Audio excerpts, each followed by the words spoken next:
Have you ever just stopped and really thought, why is there anything? Why not just, well, nothing? It's a question that's, it's probably crossed most people's minds at some point. Definitely haunted philosophers for, gosh, millennia, right? From the ancients right up to modern scientists. So today we're diving deep into that philosophical territory, our mission, if you will, to unpack some classic arguments for, well, for the existence of God, or at least a necessary being. And just as importantly, look really hard at the critiques. We've got a stack of sources here, history, debates, modern takes, trying to boil it all down. Yeah, and it's not really about saying this is the answer. It's more about understanding the intellectual terrain. These Yeah. questions are huge. And what's fascinating, I think, is how the arguments and the objections to the arguments, they both push us. They force us to refine how we even think about existence itself. Okay, let's get started then, maybe with one of the big ones. The cosmological argument from contingency. Sounds complicated, but I think the core ideas are contingency and necessity, right? Exactly. So think about something that exists, but it could have not existed, right? Okay, like anything physical, really. Me, this microphone, the planet. Pretty much. That's what philosophers call a contingent being. Its existence isn't guaranteed. It depends on something else. Now, contrast that with a necessary being, that's something that exists and, well, it couldn't not exist. Its very nature includes its existence. It doesn't depend on anything else. It just is. It just is. It's the ultimate foundation, supposedly. So the argument kind of builds from there, step by step. Like, okay, everything that exists needs some kind of explanation. Right. Either it's caused by something else or it's necessary in itself. That's a core idea, often called the principle of sufficient reason, or PSR. And the universe, well, it obviously exists, so it must have an explanation. That's the next step. But here's where it gets really interesting, right? Because the argument says that explanation can't be just another contingent thing. Like, you can't just have an endless line of dominoes, each one knocking over the next. Exactly. Because even an infinite line of contingent things, it still doesn't explain why there's a line of dominoes at all. Where did the whole series come from? You need something outside that contingent chain. Something that isn't dependent on anything else. Precisely. Something necessary. That's the conclusion. The ultimate explanation for why there's anything contingent must be a necessary being. The totality of all things that could have failed to exist needs a foundation that couldn't fail to exist. Okay, that sounds logically quite neat, but like all big philosophical arguments, it's got its critics. I know one objection, Joshua Rasmussen talks about this, is the no totality idea. What's that about? Yeah, that's an interesting one. The worry is maybe we're wrong to think of all contingent things as one big collective thing that needs explaining. What if it's just individual contingent things, each depending on another, but there's no single super object called the totality of all contingent things? So if there's no single thing to explain, maybe the need for a necessary foundation just evaporates. Well, that's the challenge. But Rasmussen clarifies his approach isn't really about a single super big object. It's more about the collection, plural, the fact that these specific contingent things exist all together. Ah, okay. His point is, think about the big conjunctive contingent fact. That's the fact that all the contingent things that do exist, exist. If even one of those things hadn't existed, this whole specific collection wouldn't be the same. So the existence of this particular arrangement of reality, the whole contingent shebang, still seems to cry out for an explanation. Why this collection rather than some other or none at all? Right. It's not just that things exist, but that these specific things exist together. That still needs a reason. That's the idea, yeah. Okay, but then there's this other big sticking point, isn't there? The whole idea of an infinite regress. People like Hume, Bertrand Russell. Ah, yes. The classics. They definitely brought this up. Yeah. They asked, why couldn't the chain of causes just go back forever, an infinite past? Or the classic comeback. Okay, fine. Everything needs an explanation. What explains God? Right. That seems like a powerful challenge. How do proponents handle the infinite regress idea? Can you really rule out an infinite past? It's a deep question. The response often involves distinguishing between different kinds of infinity. A potential infinite is like counting numbers. So you can always add one more, it never ends. But an actual infinite is supposed to be a completed, existing set with infinite members. Think of Hilbert's paradox, the hotel, with infinite rooms that can still take more guests. It's mathematically weird. Okay. Proponents argue that an actual infinite number of things, particularly past events, can't exist in reality. If the past were an actually infinite sequence of events, how could we ever have reached today? You can't traverse an actual infinite. It would be like trying to count down from infinity to zero. You'd never get there. Yeah. There'd be no immediate preceding moment to the present. That's tricky to get your head around. So an infinite past just isn't logically possible in reality. That's the argument. And actually, infinite past seems to lead to contradictions, or at least makes arriving at the present moment impossible. And remember the PSR, the principle of sufficient reason. An infinite regress doesn't actually satisfy it. It just keeps pushing the need for an explanation back and back forever. It never provides a sufficient reason for why the whole chain exists in the first place. As one source puts it, no amount of contingent beings is sufficient to explain why things exist. You need something that grounds the whole sequence. Okay, I see logic there. But then the other part of Russell's point, why can't the universe itself be that necessary thing? Couldn't the universe just be the ultimate brute fact? No explanation needed? That's a really strong counter-argument, and thinkers like Russell and also Beat Rundle have explored it. Rundle even pointed to things like the conservation of matter and energy.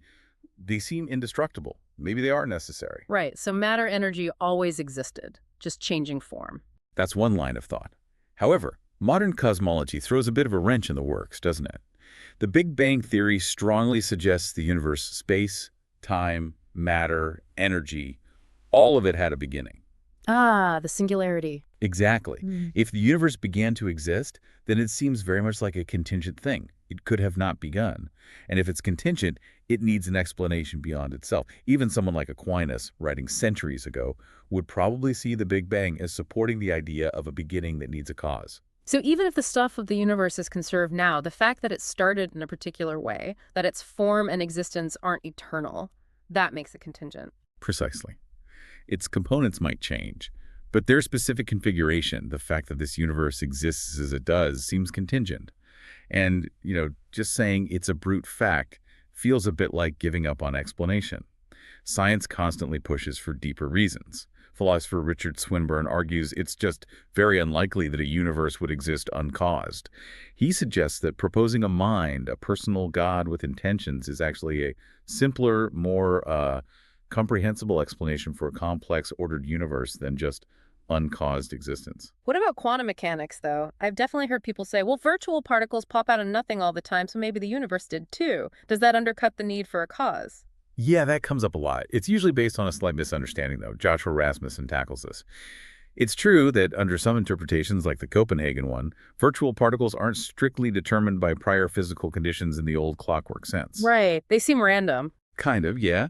But they don't appear from absolute nothing. They arise from and depend on prior conditions, specifically the quantum vacuum, the underlying energy fields. There's still a pre-existing physical reality that allows them to fluctuate into being. That's very, very different from something coming into existence from literally nothing. No space, no time, no fields, no potential. The cosmological argument is about that leap from absolute nothing to something. Quantum fluctuations happen within something. Okay, that distinction is important. From a quantum field versus from nothing at all. Huge difference. All right, let's completely switch gears. There's another famous argument, but it works totally differently. The ontological argument.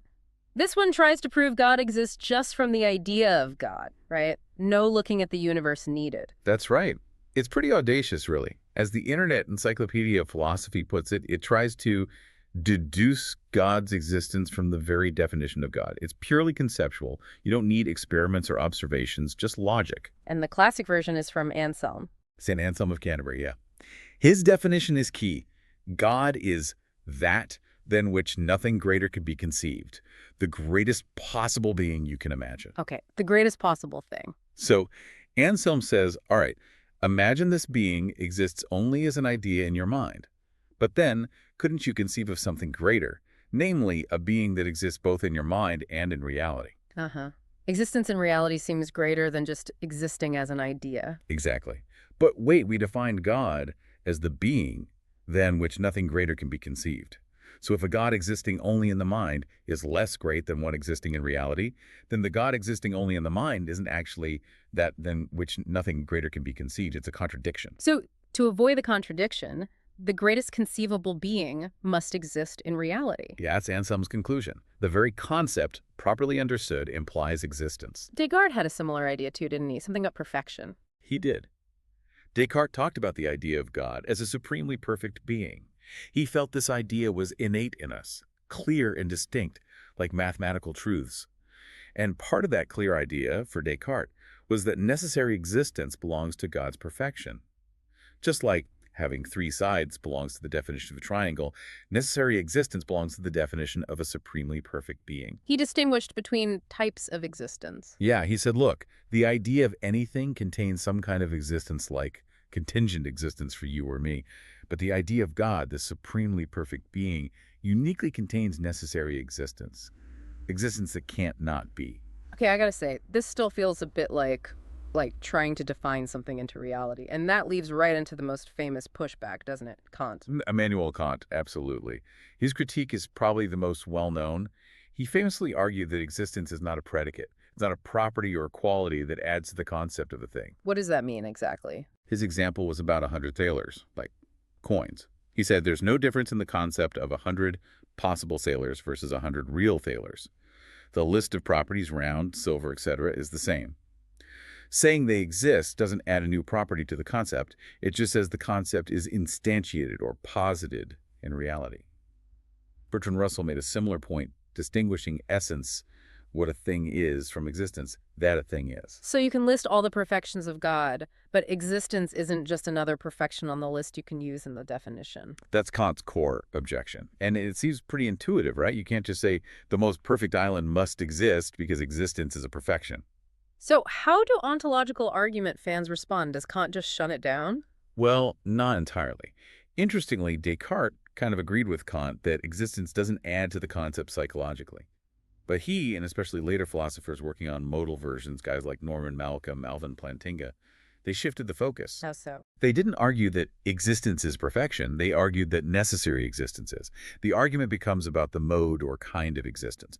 Plantinga's versions, for example, basically says, 1, it's possible that a maximally great being exists, a being that's omniscient, omnipotent, perfectly good in every possible world. 2, if it's possible that such a being exists, then it does exist in at least one possible world. 3, but if a maximally great being exists in one possible world, its nature, maximal greatness, means it must exist in all possible worlds, because existing necessarily is part of maximal greatness. 4, if it exists in all possible worlds, then it exists in the actual world. Whoa, okay, that's twisty. It hinges on whether it's even possible for such a being to exist. Exactly. The whole weight shifts to that first premise. Is the concept of a maximally great being coherent?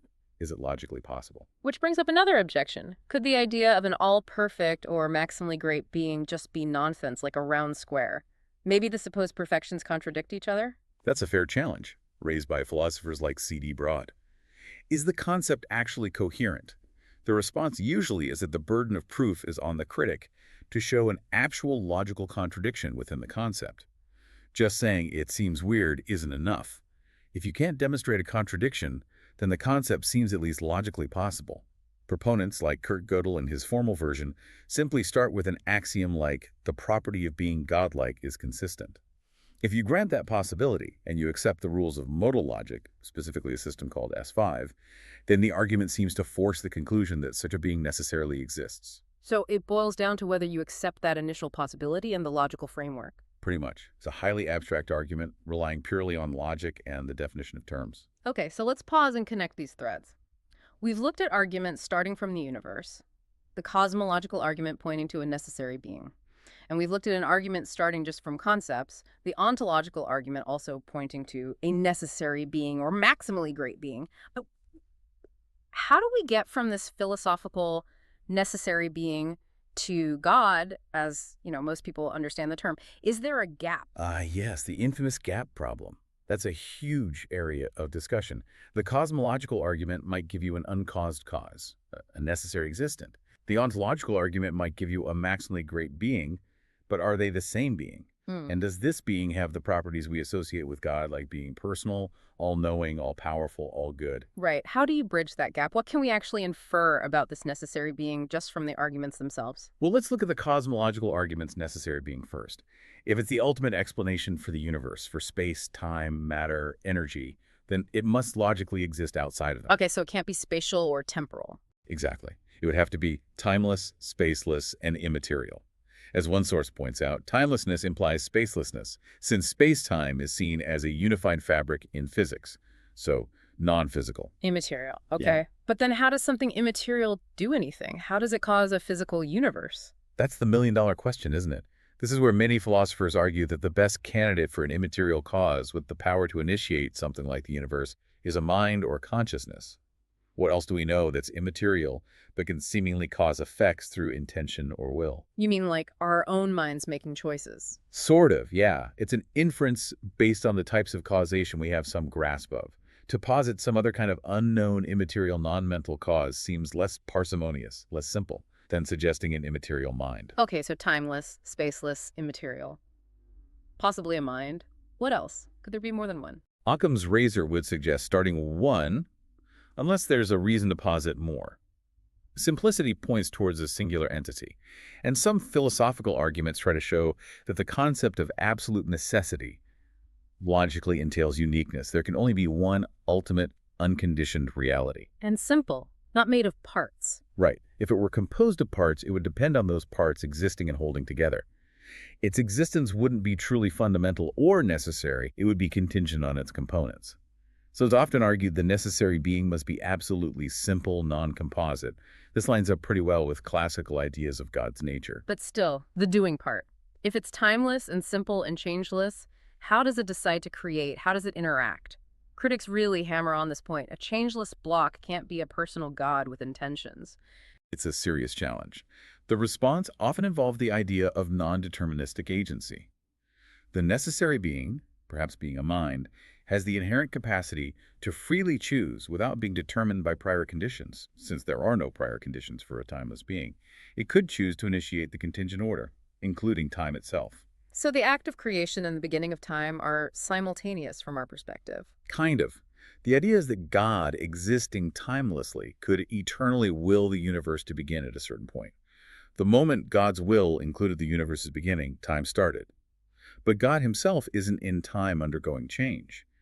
It's mind-bending for us temporal beings, but conceptually, it's offered as a way a timeless being could act. Plus, proponents argue, the apparent purpose and fine-tuning in the universe point towards an intelligent, intentional cause beyond the universe itself. So putting it all together, the arguments try to lead us from the existence of the universe or the concept of perfection to a being that's uncaused, timeless, spaceless, immaterial, singular, simple, and possessing some kind of intentional agency or mind. That's the trajectory, yes. And when you list those attributes, well, they start to sound remarkably like the classical concept of God in the major theistic traditions. The convergence of these different lines of reasoning is what proponents find compelling. As one source summed it up quite directly, it clearly shows that there is a deity that had to have created the universe. Wow. Okay, that was quite a deep dive. We've covered a lot of ground from contingency and necessity through infinite regresses and quantum fluctuations to the very meaning of existence and perfection. We've seen these powerful arguments for a necessary being and also the really significant challenges raised against them. Absolutely, and it's not just about the arguments for, but also examining the objections critically. As Joshua Rasmussen emphasizes, we need to apply that same critical lens to the objections themselves, not just take them at face value. The goal isn't just skepticism, it's about building knowledge, finding arguments that seem sound, understanding why they hold up or where they might falter.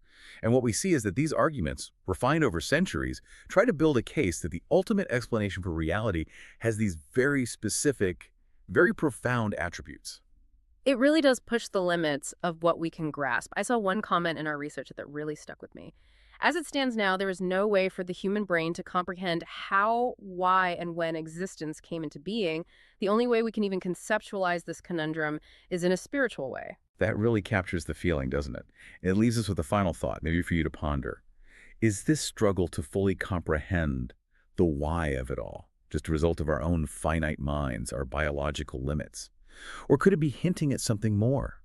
Does the very nature of the question point towards a reality that inherently transcends the purely scientific or empirical, nudging us towards, well, maybe needing a different way, perhaps the philosophical, perhaps spiritual, to even conceptualize that ultimate ground of being? Are these arguments in the end pointing towards something fundamentally beyond the material world? A lot to think about there. Keep exploring, keep questioning, and join us next time on The Deep Dive.